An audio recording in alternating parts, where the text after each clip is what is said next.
Olá você, obrigado por estar conosco na TV Kefas, acompanhando a nossa programação também da Rede Século XXI. E hoje estamos de volta com mais um Kefas Entrevista, mais um programa em que a gente vai abordar um assunto do seu interesse, interessa a sua comunidade, interessa a você pessoalmente.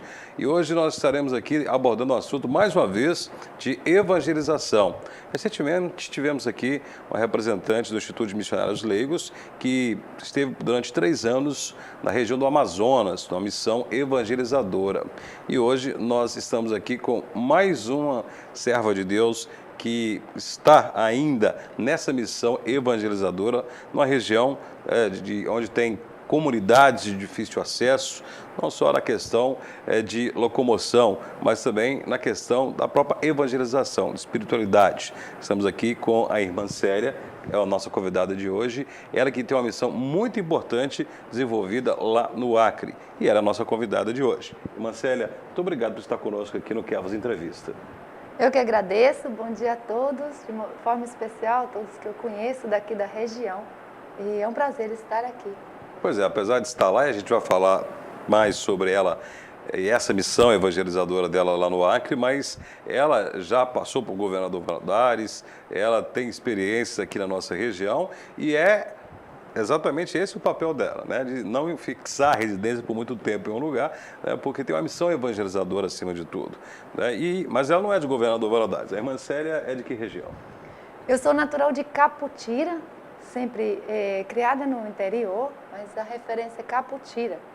E fui criada e orientada nas devoções mesmo, de seguindo a mãe, em coroações a Maria, procissões, festas de santo padroeiro, de barraquinha. E na minha adolescência eu exerci esta vida de comunidade em Granada, conterrânea do Padre Assis. Sim. E é ali que eu desenvolvi mais esse desejo missionário no trabalho com juventude, que ele mesmo dinamizava.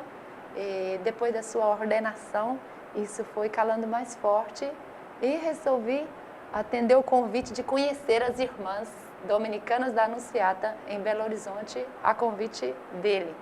E o passo seguinte foi seguir o processo que a própria congregação oferecia, ligada a estudos, a formação, participação em comunidades e, de fato, a preparação para ser a missionária que eu me tornei. Irmã, a sua presença, seu testemunho de vida e seu trabalho, ele pode servir, sim, de impulso que falta para aquelas pessoas, aquelas mulheres, principalmente, que têm, às vezes, no coração, sente que há um chamado vocacional, e é importante essa entrevista justamente para a gente falar sobre esse chamado vocacional. Você diz que desde de pequena, acompanhando as tradições, né, das nossas comunidades mineiras, né, de coroação de Maria, né, das festas que existem, as festas das paróquias, as festas das comunidades, as novenas de fim de ano, estamos no fim de ano agora, as tradicionais novenas, né, e também por influência da mãe, por influência do próprio seio familiar.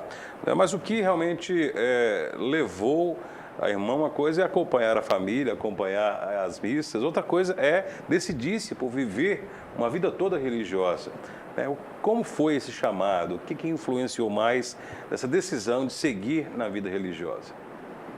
Sempre que eu tenho que falar da minha vocação, e com muito prazer, eu volto a um momento importante na minha vida, que foi saber, através das discussões sobre a Palavra de Deus, que eu participava e era líder de grupo de reflexão já desde os 14 anos, e eu fui percebendo com as reflexões que os próprios roteiros traziam, que havia pessoas que não conheciam Jesus. Então isso foi tocando em mim, porque eu não podia falar de Jesus para as pessoas que não o conheciam.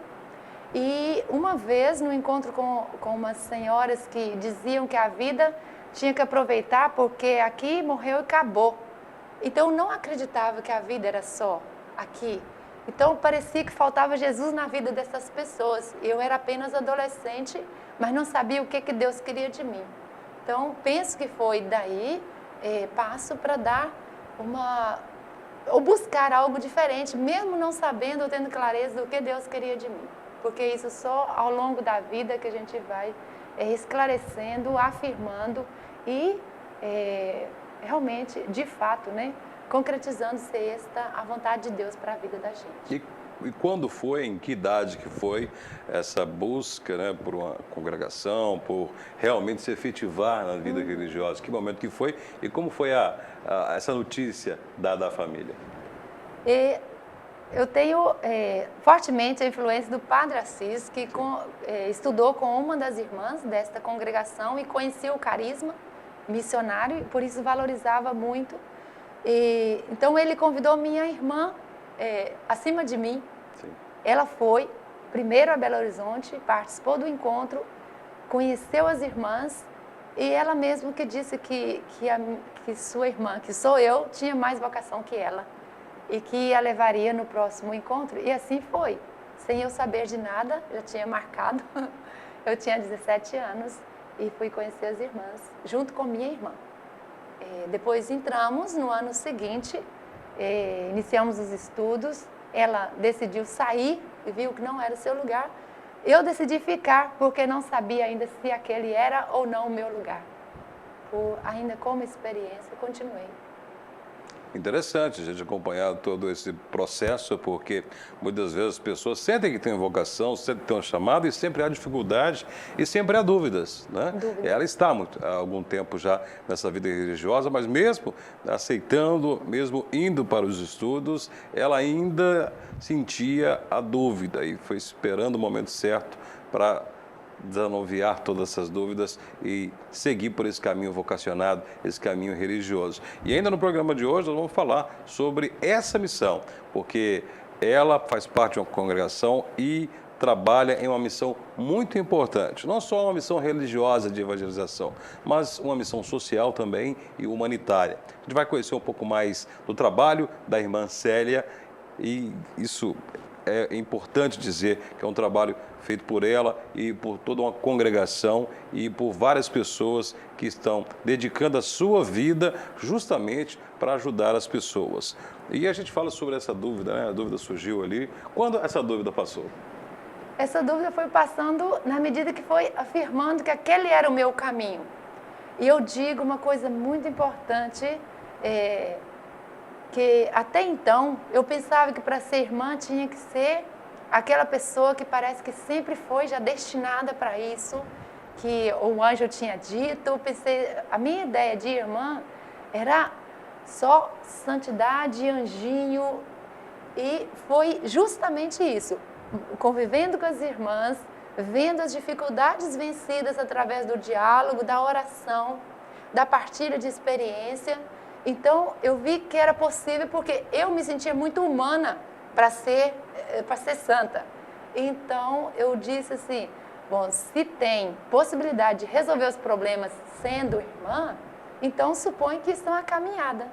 Então, ao ver que não tinha tanto essa distância entre mim e elas, eu vi como possibilidade de seguir, porque as coisas não estão prontas, são resolvidas a caminho. Então descobriu que a vida sacerdotal não precisa de ser um ser divino, um santo exatamente, para poder ser um padre ou uma irmã. Né? Precisa de homens e mulheres dispostas a agir em prol do bem do próximo, não é isso? Isso, e resolver, através do diálogo, os conflitos que aparecem, que surgem, porque assim a gente está preparando para lidar com isso fora de casa também.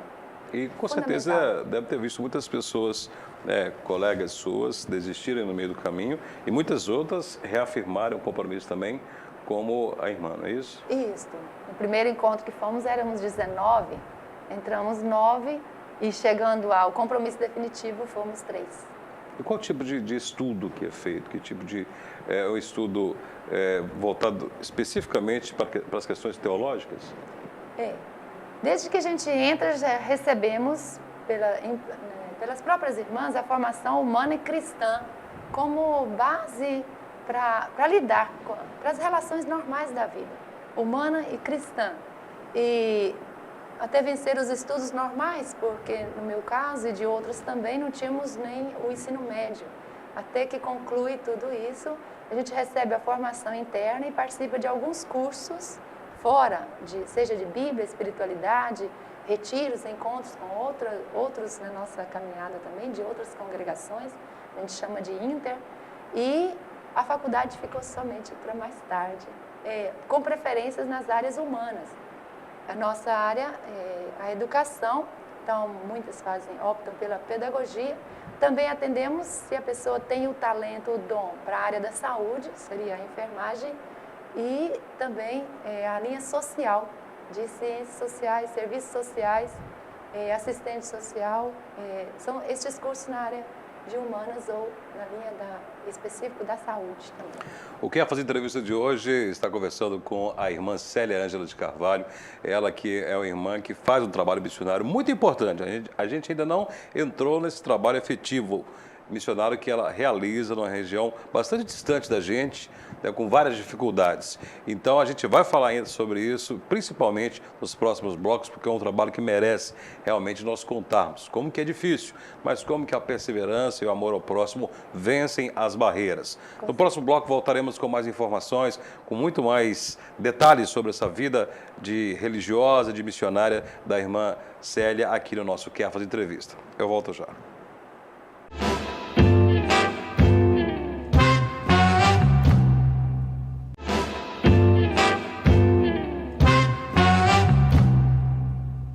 Estamos de volta com o Quer Fazer Entrevista. Hoje estamos falando sobre vocação, sobre missão e conhecendo o trabalho da irmã Célia Ângela de Carvalho, que tem um trabalho interessantíssimo em termos de missão e de dedicação ao próximo, né? Que é a base da religião que nós herdamos de Cristo. É justamente desprender do eu para poder ajudar o próximo, né? O tipo de trabalho que ela e suas irmãs de congregação fazem.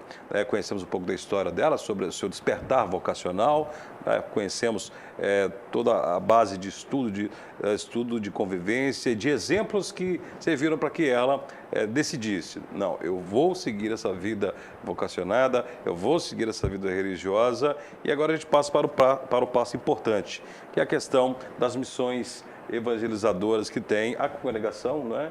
Que é das irmãs dominicanas da Anunciata, né? Que é um trabalho realmente missionário, não é? Missionário. E elas, você disse que foi para o Acre, mas antes de ir para o Acre, atuou em alguma outra comunidade? Sim, tempo de formação basicamente foi em Belo Horizonte, enquanto isso a gente sempre ajudou nas paróquias, de modo especial na catequese, né, ajudando na catequese, as catequistas do lugar, e crisma, grupos de reflexão nas casas mesmo, nas ruas, participando, em Belo Horizonte. Também estive no norte de Minas, seguindo a mesma linha e acrescentando as visitas a comunidades rurais, que é próprio daquele lugar, Francisco Sá e Montes Claros, né? Foi por um tempo menor e depois passei 7 anos em Governador Valadares, onde aqui mesmo fiz minha profissão perpétua, na Paróquia Santana, no bairro Altinópolis, e convivi e aprendi muito nesta diocese, junto também com a juventude daqui, né, como assessora da juventude. E outra dedicação especial também é o trabalho de elaboração dos roteiros de círculos bíblicos, que eu fazia parte da equipe com muito empenho e amor, e o programa de rádio. Tive por um bom tempo também no programa de rádio, na Rádio Mundo Melhor, né, Igreja Hoje, que as irmãs continuam até os dias de hoje, as que aqui permanecem. Exatamente. Então vamos agora pegar um voo ou um veículo terrestre e vamos viajar até o Acre, né? A distância daqui lá, quantos? Uns 4.000. 4.000 quilômetros. Vamos agora viajar. Convido você de casa a viajar conosco 4.000 quilômetros até o Acre. Como surgiu essa oportunidade, digamos assim, da irmã Célia ir para o Acre? Um trabalho, um pedido, né? Um pedido do bispo da Diocese de Rio Branco, a várias congregações que quisessem ali manter uma missão, né? Colaborar ali na missão daquela diocese. Antes as irmãs estiveram em Cruzeiro do Sul, que também é Acre. São 2 dioceses apenas.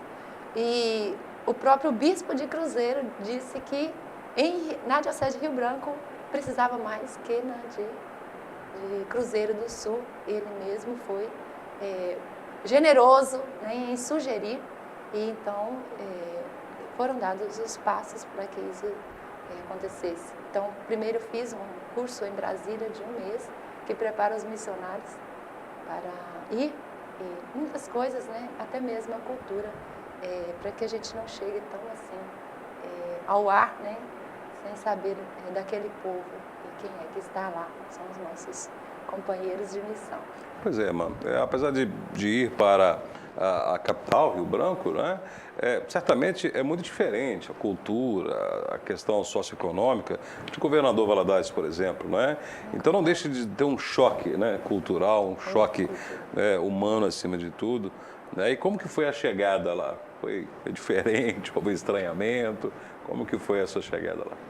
A chegada, nós chegamos de fato em Rio Branco, depois de 4 dias de viagem, desde Belo Horizonte, e tivemos que nos hospedar na casa de outras irmãs dominicanas, né, da Madalena, por 12 dias, que a nossa morada preparada é no interior de Rio Branco, a 60 quilômetros, e a casa estava em reforma, ou não havia terminado a reforma. Então, até liberarem nossa casa, ficamos hospedadas em Rio Branco. 12 dias depois, pudemos ir para nossa casa de fato, que é uma vila que tem asfalto até a nossa casa, né? Coisa que a maioria ainda não tem. Então, a gente chama de estrada transacriana. O relevo é fácil, né? Não tem problema neste caso. É dali que complicam quando partimos para as estradas de terra em visitas às comunidades. E a gente... Ali, desde 2010. Desde 2010, já tem 4 anos, para o 5º ano de trabalho de evangelização. Mas a gente pode ver que a irmã está falando, né, ficamos no Acre, depois fomos para uma comunidade onde o asfalto chega até a porta, mas até convido vocês que estão em casa a acompanhar algumas imagens, para mostrar que o trabalho delas não é fácil, não é só de asfalto e de área urbana não, muito pelo contrário, né? O foco do trabalho é ir até as comunidades mais distantes. E aí que chegam as dificuldades. Aí vamos ver algumas dificuldades de acesso, né? Não tem estrada e quando tem, acaba tendo as dificuldades que a gente vai ver, é difícil, né? Mas as dificuldades humanas mesmo, né? O desafio é muito grande, não é, irmã? É um lugar muito quente e então quem tem a pele sensível dificilmente adapta, porque achamos Valadares quente, mas o clima é úmido, é um quente úmido e o pessoal de lá não precisa nem de protetor solar. Mas para nós que vamos de fora, temos que tomar muitos cuidados para não queimar a pele mesmo. Apesar de chover bastante, o clima é úmido. E né? quente. Tem muitos mosquitos, né? Que incomodam, mosquito. que causam doenças. E alergia. Para quem chega de fora, a alergia é garantida. E estando ali, né, aos poucos, também vamos percebendo que é próprio dali, outro vocabulário. Temos que aprender coisas, objetos que temos igual, mas que eles dão outro nome. Então, tem influências de outras regiões, né, como a macaxeira, que é a mandioca. Né? O terçado, que é o facão que nós temos. O marimbondo, lá é caba. A estrada de terra, a estrada vicinal, que chamamos aqui, é ramal. Né? Por exemplo, estamos vendo aí um ramal, né, que vocês estavam tentando passar. Esse veículo que a gente está vendo aí, esse veículo é potente, né, de atração nas 4 rodas, mesmo ele tem dificuldade de passar em estradas. Toyota Bandeirante. E mesmo assim, há dificuldade para passar. Há dificuldades e já fomos, minha colega, alguma Semana Santa, que foi para um ramal, teve que providenciar um trator para chegar até o lugar. E o que vocês levam para essas comunidades nesses veículos? Além, claro, do material de evangelização, livros, etc. Geralmente a gente tem que levar pouca coisa, Sim. Porque chega um momento que temos que carregar mesmo a nossa mochila. Mas algo que sempre tem que ter, o repelente e a rede, porque a gente carrega, eles chamam a própria dormida, né? Ah, sim. Eles mostram onde está o gancho, o prego, e ali a gente ata a rede. Não tem um quarto separado com camas para vocês se hospedarem. Não, né? e algumas vezes... Tem os pregos para pendurar as redes. Algumas vezes, para os homens, tenho que ir para debaixo das árvores, no terreno da casa. Ou seja, Que não levam, além dos próprios pertences pessoais, tem que ter muito amor no coração, porque senão desiste, né? Isto, e preparado para caminhada, né? Tem que ir com ou sapato, não dá para andar descalço, ou chinelo, porque chega um momento que estoura o pé, né? Eu mesmo em ramal dá para estourar o pé, então não dá para andar descalço. Mesmo utilizando veículos e mesmo o veículo passando, há determinadas comunidades que há necessidade ainda de caminhar? Sim, tem casos de depois de andar 30 quilômetros na Toyota, ou tem que ser carro traçado por causa da condição da estrada, mais 5 horas eles chamam de varadouro, a trilha pela mata, 5 horas de mata para chegar numa comunidade. Que só temos 2 meses no ano para fazer a visita a este tipo de comunidade, que são várias. Período de estiagem seria. Isso, período de estiagem que este ano, por exemplo, teve só julho e agosto, praticamente. Então, visitas uma vez ao ano. E como se consegue, né, chegar até essas comunidades, né? Bom, nós estamos conversando hoje com a irmã Célia Ângela, já começou a contar um pouco dessas dificuldades, não é? Que é enfrentar todas essas questões climáticas, questões geográficas, dificuldades acima de tudo, nessa missão de evangelização que desempenha lá no Acre. E no último bloco nós vamos tratar exatamente desse trabalho que é feito nas comunidades. É difícil chegar. E quando se chega até essas pessoas, até essas famílias, até as comunidades, que trabalho é desenvolvido? Daqui a pouco, convido você para aguardar apenas um instante. Volto já com o Kefas Entrevista.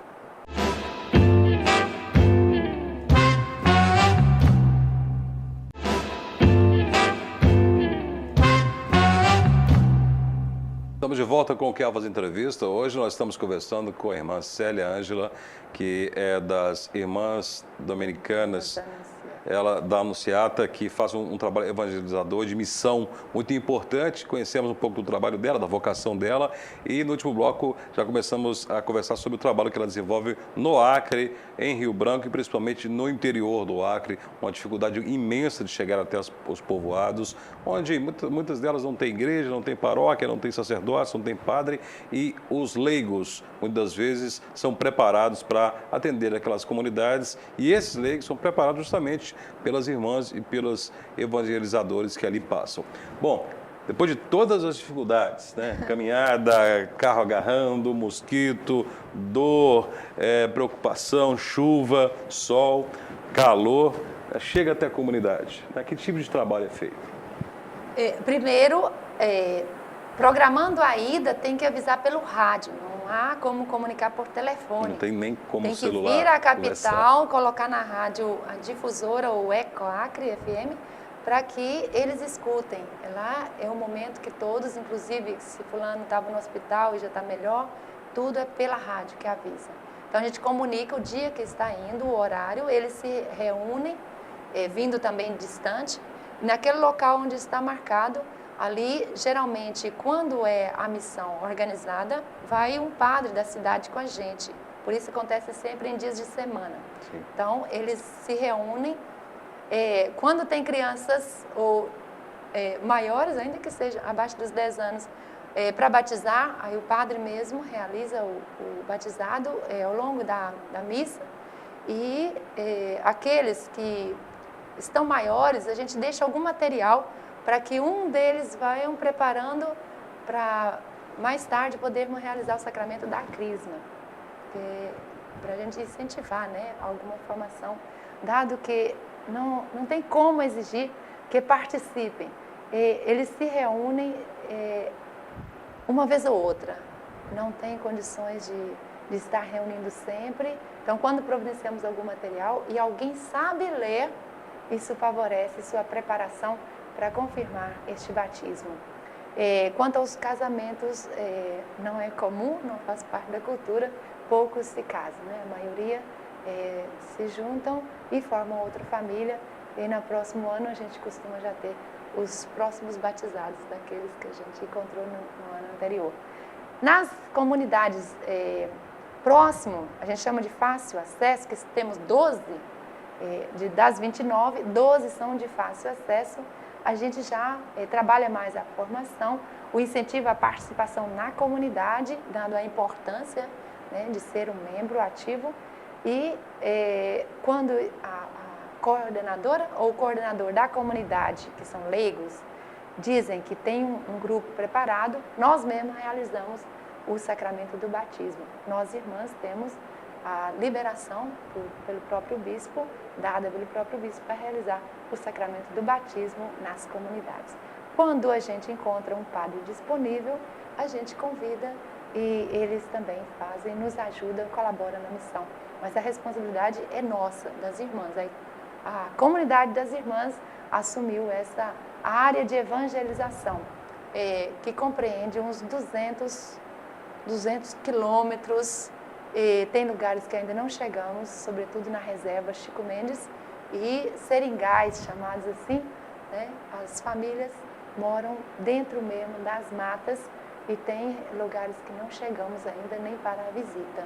Então a formação religiosa dessas comunidades era bem de base mesmo, ela tem que começar bem da base. Bem da base, ao ponto de algum lugar a gente ter visitado, não podendo deixar nem a Bíblia para manuseio e conhecimento, porque não havia quem lesse.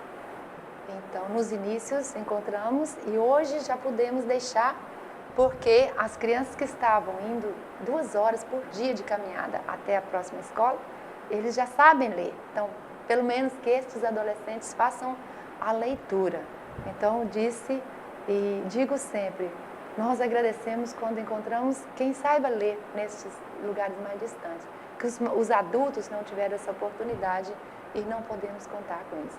Já os que estão no fácil acesso, a gente trabalha a formação e eles são os ministros da palavra, porque a Eucaristia raramente tem acesso. Então, além de levar a evangelização a todos, né, a toda a comunidade, vocês também preparam missionários leigos, né, que se tornam aqueles multiplicadores das informações, seus representantes nasquelas comunidades que não podem contar diariamente com a presença de vocês, né?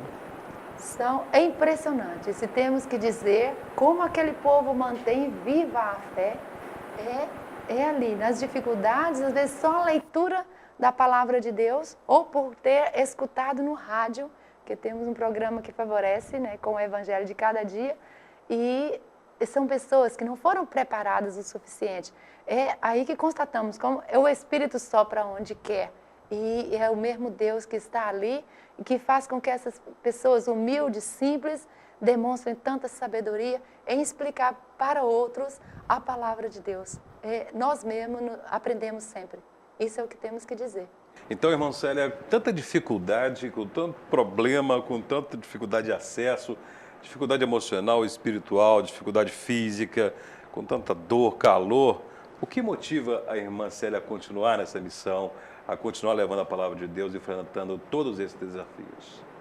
Eu digo por mim também, como avaliamos, né, enquanto irmãs, né, comunidade, o que faz com que a gente permaneça em um lugar é o apelo.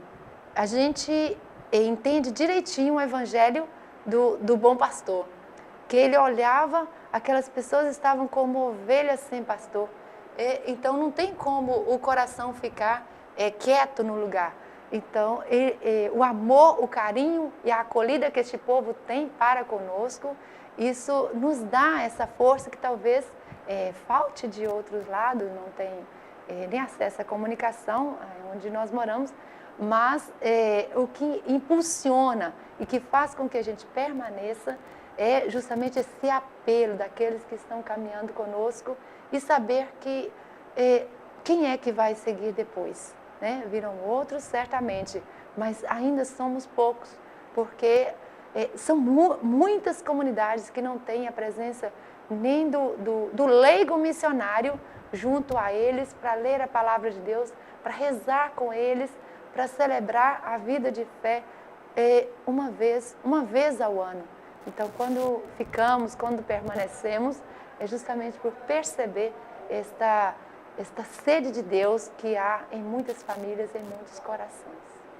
Uma mensagem, um testemunho de vida, um trabalho de evangelização fantástico, altruísta, né, que deixa as questões pessoais. Poderia continuar aqui em Governador Valadares, né, de forma bastante cômoda, numa cidade grande, numa cidade que tem menos dificuldades, infinitamente menos dificuldades do que lá onde ela está, e continua nesse trabalho, nessa missão, serve de exemplo para muita gente que às vezes não olha para o seu lado, não quer ajudar a sua comunidade, não quer ajudar a sua família, não quer ajudar o irmão próximo, vira as costas para as dificuldades do outro. Então está aí um exemplo que eu acho que o programa de hoje vai servir para que você possa mudar um pouco os seus conceitos, né, entender o trabalho da irmã, sério que estão representando, né, está representando aqui milhares e milhares de missionários, leigos ou já estão na vida religiosa, que fazem um trabalho de desprendimento, né, para ajudar o próximo com muito amor, não só levando a palavra de Deus, mas levando um carinho, um afago, suprir algumas necessidades até de presença humana dessas comunidades mais distantes, que sofrem muito mais